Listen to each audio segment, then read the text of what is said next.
Bonjour à tous, je vous retrouve aujourd'hui pour une nouvelle vidéo de présentation dans le cadre d'un partenariat avec la marque Artix. Je ne sais pas si c'est comme ça qu'on le prononce.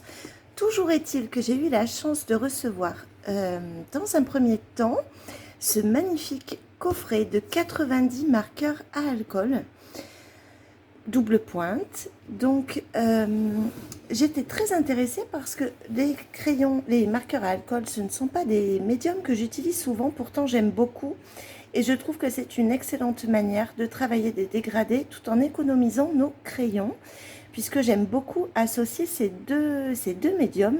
Dans un premier temps, faire une couche au marqueur à alcool et ensuite travailler les ombrages avec les crayons de couleur. Donc c'est avec plaisir que j'ai accepté donc de réaliser ce partenariat avec cette marque. J'en avais déjà entendu parler, je sais qu'il y a déjà des vidéos qui ont circulé et qui ne datent pas d'aujourd'hui. Je crois d'ailleurs que récemment, plus ou moins récemment, ils ont sorti également une gamme de crayons de couleur que j'ai également vu passer sur des chaînes. Mais pour tout vous dire, ils m'ont expliqué qu'ils n'étaient plus disponibles dans leur entrepôt, en tout cas celui qu'ils utilisent dans le cadre des partenariats. Donc ils m'ont proposé de tester ce coffret de 90 marqueurs à alcool, ce que j'ai bien sûr accepté. Alors tout d'abord, je dois vous dire que je l'ai reçu très rapidement et surtout dans un emballage incroyable. Je crois que j'ai jamais reçu un colis aussi bien emballé. Il était recouvert de polystyrène, de papier bulle, enfin quoi qu'il arrive, cette boîte ne risquait rien du tout. Donc c'est une boîte, comme vous le voyez, qui est solide, donc pas besoin de rangement supplémentaire parce qu'elle est vraiment très esthétique. Vous avez sur le dessus une anse, je ne sais pas si c'est du plastique ou du simili. Toujours est-il que c'est une anse qui est vraiment solide, que vous n'avez qu'à décaler pour pouvoir ouvrir le paquet. Alors c'est compliqué parce que cette boîte est relativement grosse et j'ai du mal à la faire entrer dans le champ. Donc je vais essayer de faire une petite pause et de dézoomer encore plus pour que vous ayez un meilleur visuel. Alors j'espère que comme ça vous verrez un petit peu mieux. Donc comme je vous le disais, il s'agit donc d'une boîte que vous ouvrez comme ceci qui contient donc 90 marqueurs à alcool.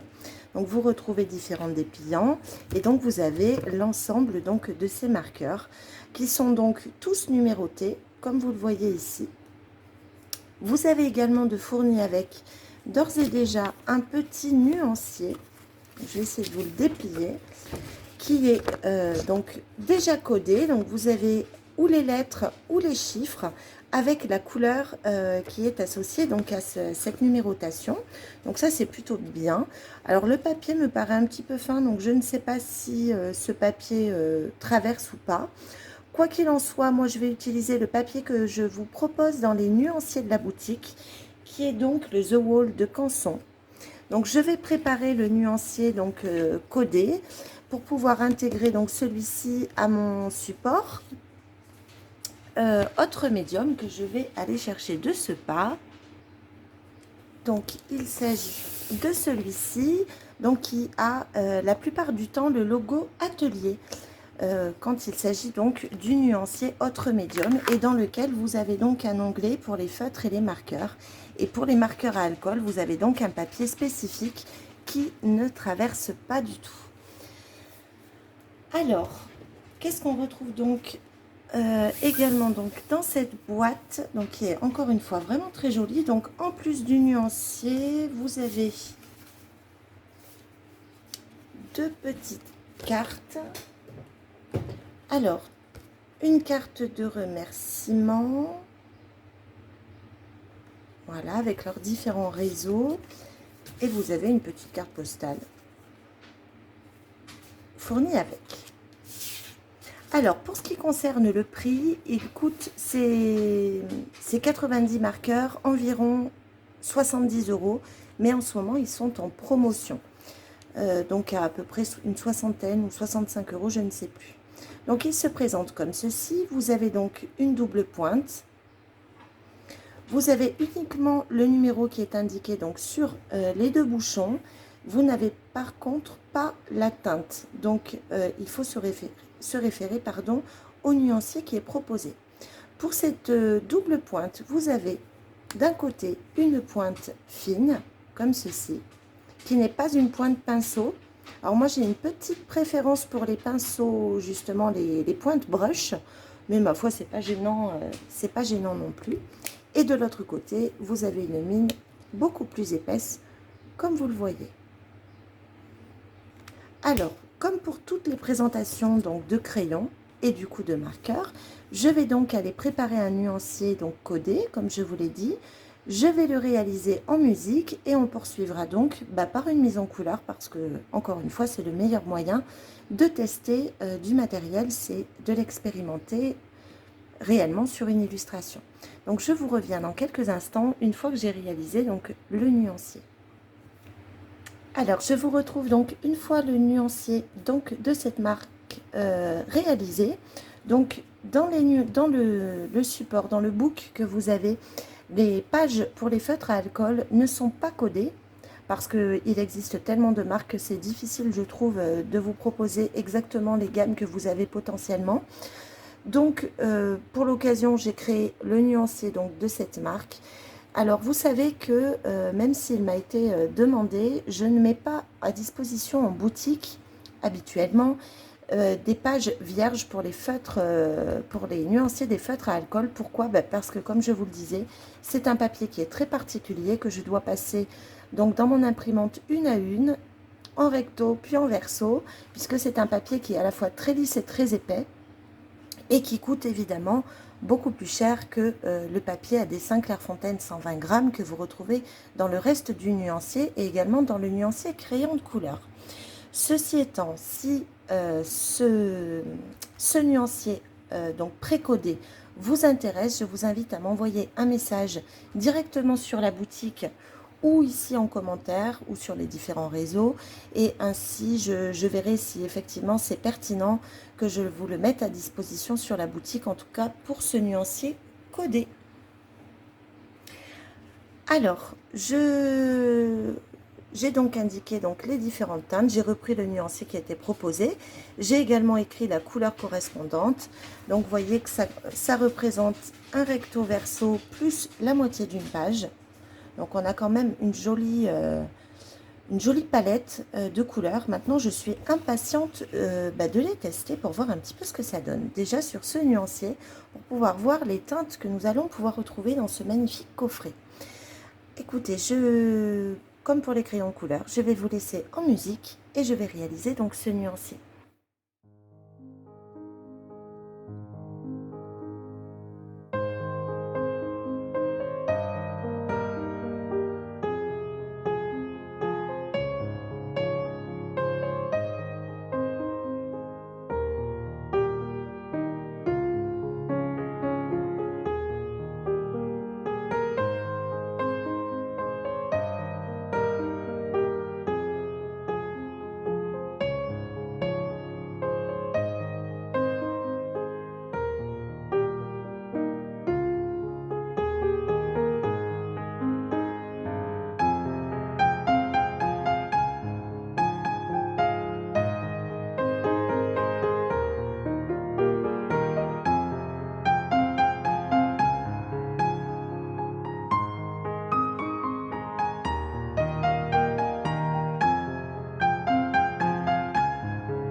Je vous retrouve après la réalisation donc de ce nuancier des feutres à alcool Artix que j'ai réalisé donc en musique avec vous. Donc comme vous avez pu le voir, tous les feutres en tout cas fonctionnent bien.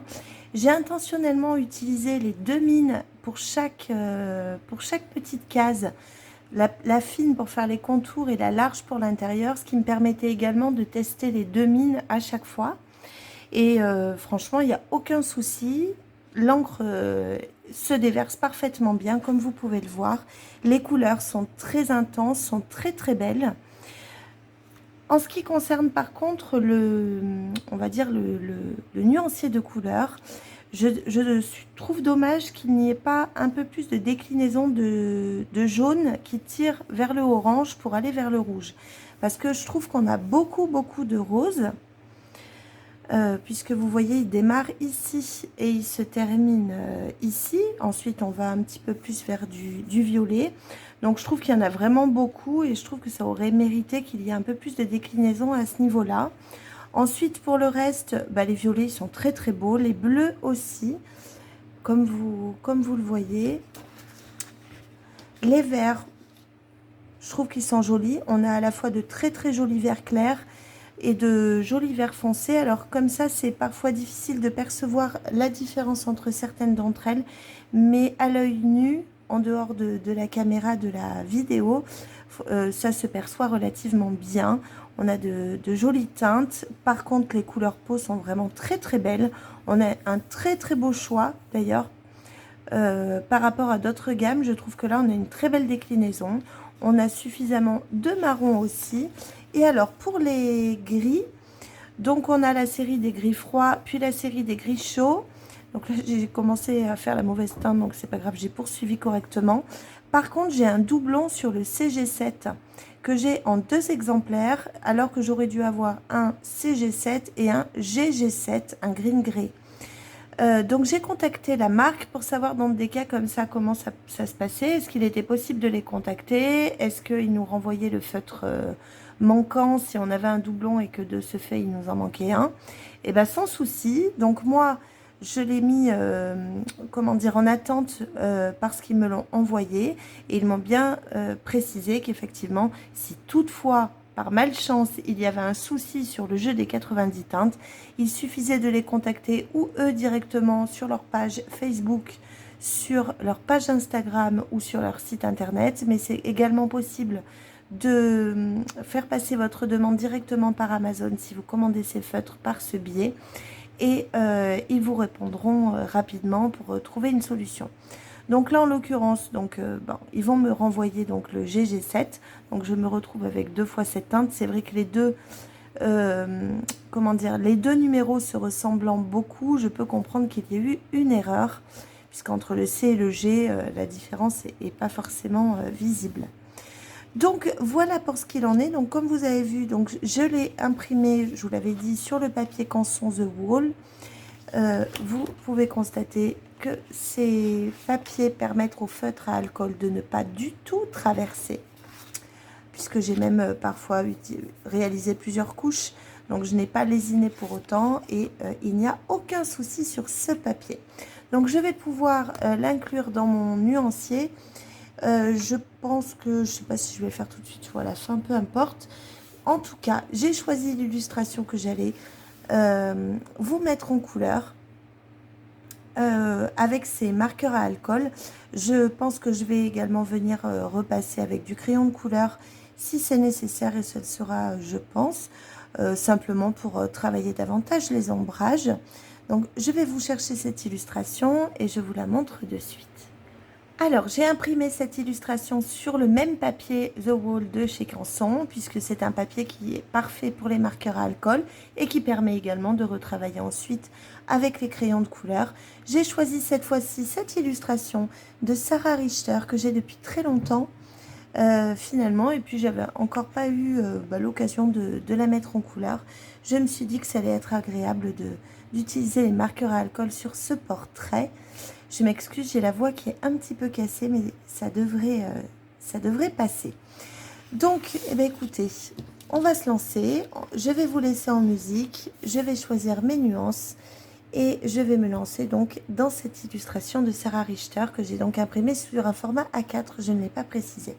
Donc je vous laisse en musique et je vous retrouve à la fin pour vous faire un petit retour sur la qualité de ces marqueurs à alcool, notamment dans leur capacité à bien se dégrader. Donc ça, il n'y a qu'en les utilisant qu'on pourra s'en rendre compte. Donc je vous dis à tout à l'heure.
Je vous retrouve à la fin de cette mise en couleur sur l'illustration de Sarah Richter. Comme vous l'avez vu, j'ai utilisé donc les marqueurs à alcool Artix en première couche et je suis venue réombrer un petit peu et remarquer des teintes avec les Chromaflow de Derwent. Vous savez que ce sont des crayons que j'adore. Et écoutez, ça a été un vrai plaisir d'utiliser ces marqueurs. Ils se mélangent à merveille. Les teintes sont vraiment très très belles. J'ai surtout passé du temps à réaliser le fond avec donc ces marqueurs à alcool avec des dégradés pour multiplier un petit peu les couches et voir un petit peu leur capacité aussi à bien se fondre les unes aux autres. Et franchement, ça a été un vrai plaisir. Alors pour ceux qui vont me demander, parce que je n'ai pas pu mettre les petites cartes, j'ai utilisé donc en tout et pour tout. Donc le 133, le 145, le 109, le 137, le 132, le 83 et le 164. Et pour réaliser le fond, j'ai utilisé donc le 175 et le dégradé des Gris-Chaux. Alors, hop, tac. Donc je vous disais le 175 et donc la série des Gris-Chaux avec le WG 1, 2, 4, 5, 7 et du noir le numéro 120. Donc écoutez, j'espère qu'en tout cas ce test vous aura intéressé. Si vous aviez l'intention de vous offrir des marqueurs à alcool, franchement je vous invite à vous diriger donc dans la description de cette vidéo pour voir le lien donc de cette boîte Artix que je trouve vraiment très intéressante niveau rapport qualité-prix, puisque vous avez quand même un jeu de 90 teintes, ce qui n'est pas négligeable pour le prix, qui est en dessous de 70 €, je vous le rappelle. Donc pour le papier, donc c'est le The Wall de chez Canson. Je vous mettrai également le lien en barre de description, ainsi que cette illustration de Sarah Richter. Donc voilà ce que je peux vous dire au sujet de ces marqueurs. Je suis impatiente d'avoir votre avis pour ceux qui les possèdent déjà, qui les connaissent peut-être. Et puis écoutez, en attendant une nouvelle vidéo, je vous souhaite de passer une très très belle journée. À bientôt, au revoir.